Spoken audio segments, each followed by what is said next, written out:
Merci beaucoup.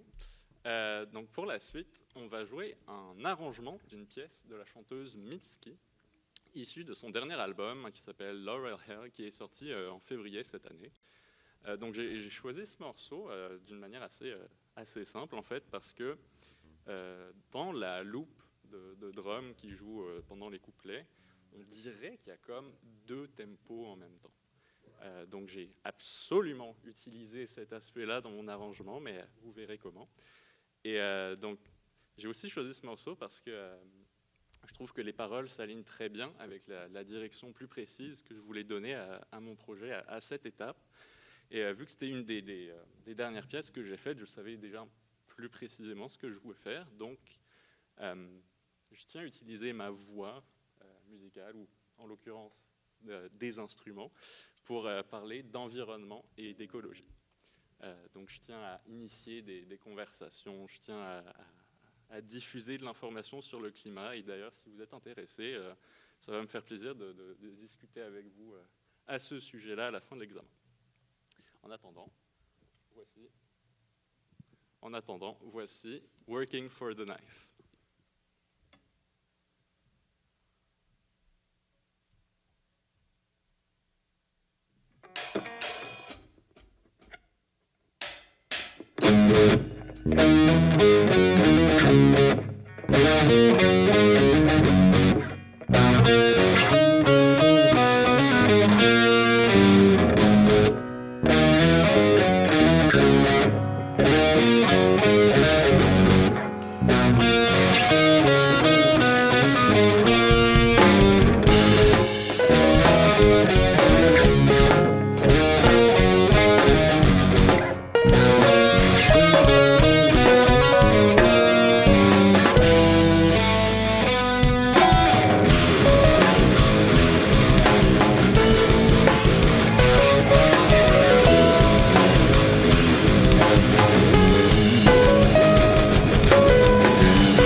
Merci, merci.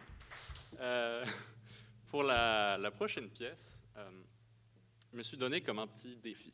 Je voulais recréer la descente de quelqu'un qui serait pris au piège dans une histoire d'horreur d'Internet, encore une fois, qui a énormément gagné en popularité ces dernières années, et ça s'appelle les backrooms.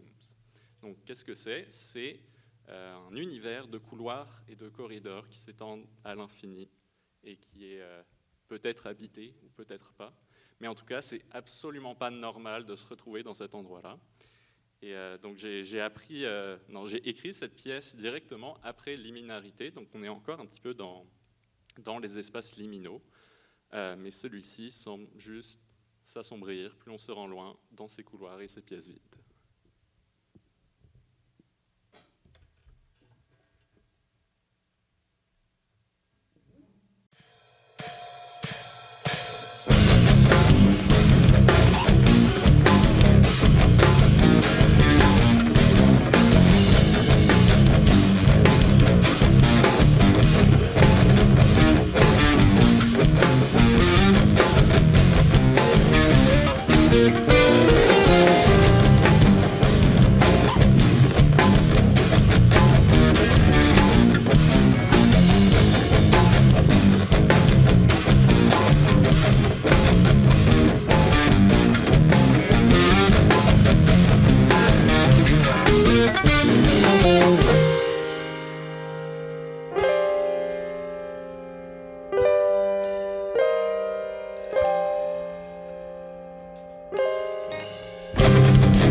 Merci beaucoup.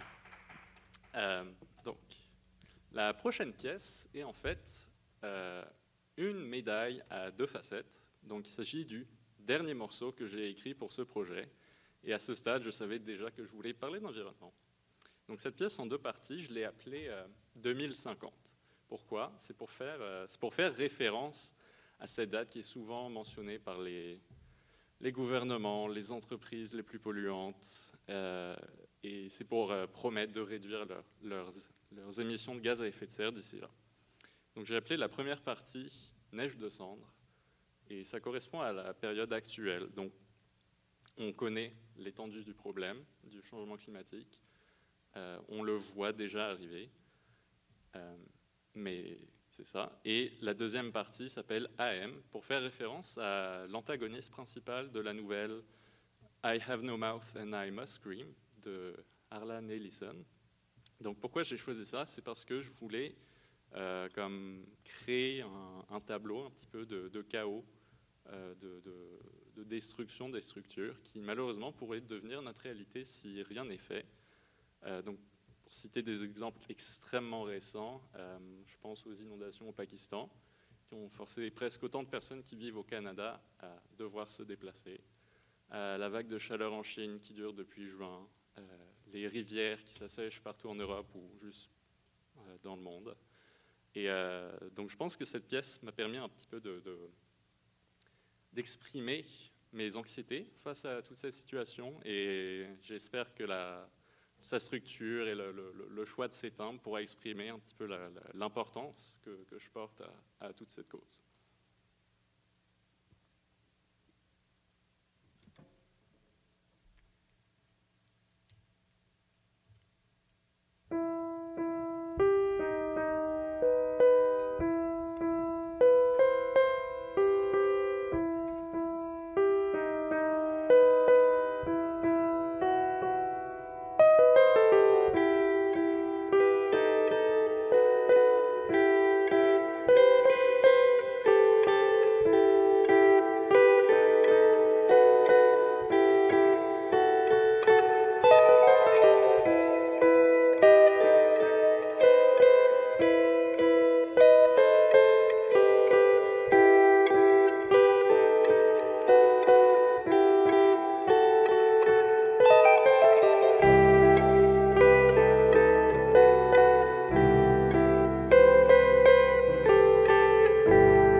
Merci beaucoup. Merci, merci. Bon, du calme là.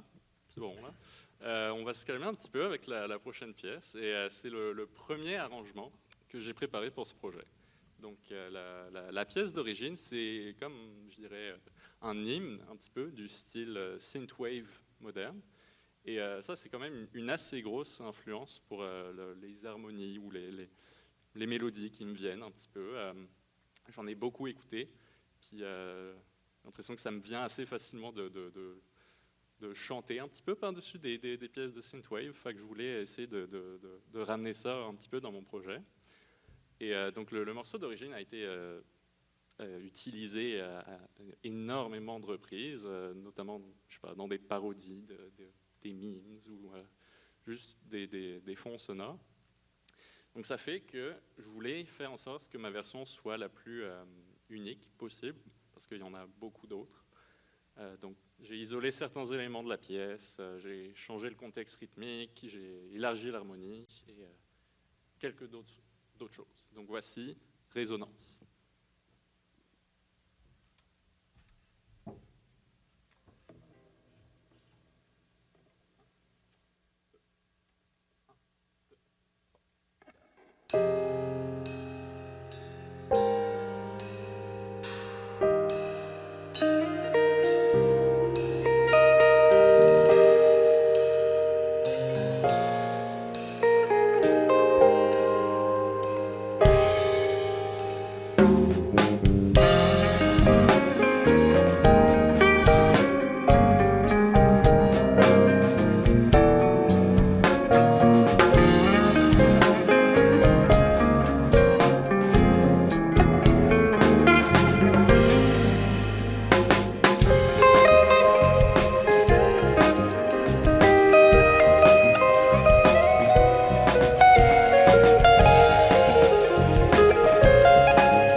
Donc, la prochaine pièce, c'est le dernier arrangement que j'ai réalisé. Et j'ai choisi une pièce qui est assez, je dirais, statique. Je ne sais pas si c'est le bon terme, mais un petit peu, c'est ça, c'est comme un petit peu un vamp pendant 6 minutes. Fait que l'arrangement que j'ai fait est assez varié pour essayer de contraster la source, mais j'ai définitivement gardé la mélodie que je trouve vraiment, vraiment cool. Donc, cette pièce parle de relations qui sont constituées juste d'apparence, d'images. Et j'utilise ce thème pour faire un parallèle un petit peu avec le concept de greenwashing. Donc, je pense que vous savez ce que c'est là, mais très rapidement, c'est des initiatives faites par exemple par des compagnies polluantes qui donnent l'impression qu'elles se soucient de leurs émissions, qui donnent l'impression qu'elles font... c'est ça, elles en ont quelque chose à faire du réchauffement climatique alors qu'elles le font juste pour avoir une bonne image. Et ça n'a pas vraiment d'impact en général. Donc voilà. Vous avez peut-être déjà entendu cette pièce, c'est Plastic Love.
Merci beaucoup.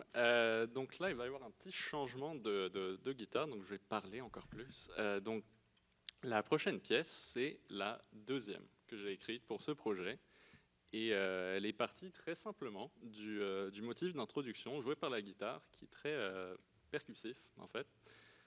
Donc je me suis influencé par le jeu du guitariste Tosin Abassi. Pour les connaisseurs, c'est un des guitaristes de Animals as Leaders. Et donc lui, c'est énormément basé sur des concepts rythmiques nouveaux.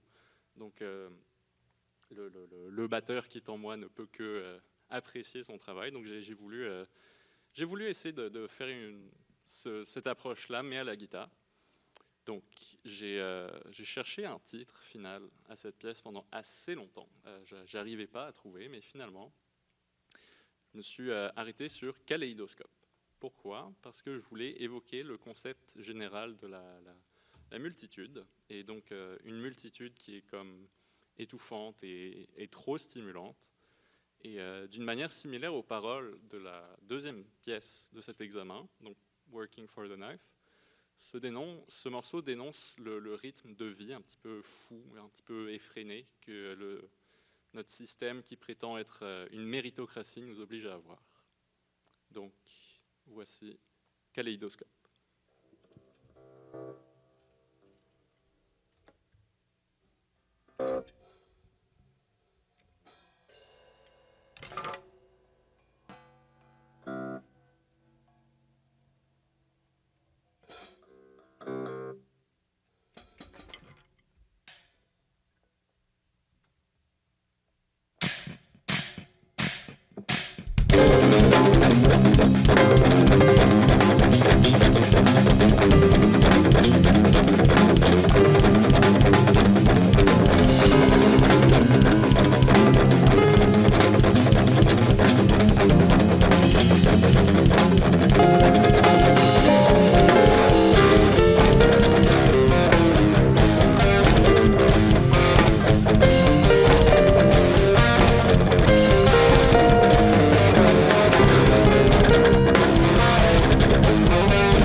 Merci beaucoup. C'est déjà le dernier morceau. Mais avant ça, je voulais remercier quand même plusieurs personnes. Donc tout d'abord, les musiciens qui ont joué avec moi. À la basse, Alexandre Dufour, c'est lui. À la guitare, Thierry Garneau. Et Sébastien Champagne au piano. J'aimerais aussi remercier Rémi Tremblay et Maude Carrier qui m'ont tous les deux accompagné pour la composition et les arrangements de ces pièces. Donc merci beaucoup. Je voudrais remercier également Sylvain Maillot qui s'est occupé du son, ainsi que mes cousins Gaël et Rose qui m'ont aidé pour les images. Enfin, je voudrais aussi remercier Lilan Brouillard qui n'est pas avec nous aujourd'hui parce qu'il habite à littéralement 6000 km d'ici. Mais c'est lui qui a dessiné ce fantastique dessin, qui sera d'ailleurs la pochette d'album de l'EP qui va sortir dans le cadre de mon projet de maîtrise. Donc, c'est le dernier morceau de cet examen, mais c'est le premier morceau que j'ai écrit pour ce projet. Donc, pour clore cet examen, je souhaitais vous laisser un petit peu avec une note d'espoir, parce que j'ai pas été hyper positif, je pense, jusqu'à présent, et donc, avec ce morceau, je voudrais insister sur le fait qu'on a absolument toutes les solutions et il n'est pas encore trop tard pour les mettre en place. Le changement climatique n'est pas encore impossible. Inévitable, je veux dire. Je ne vais pas dire que, évidemment, tout est parfait, mais il nous reste encore des options. Je souhaite que ce morceau puisse représenter un effort commun, vers une poussée vers de meilleures solutions qui sont définitivement atteignables. Et enfin, je dédie cette pièce à ma copine Julie. Voici Sunflower.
Thank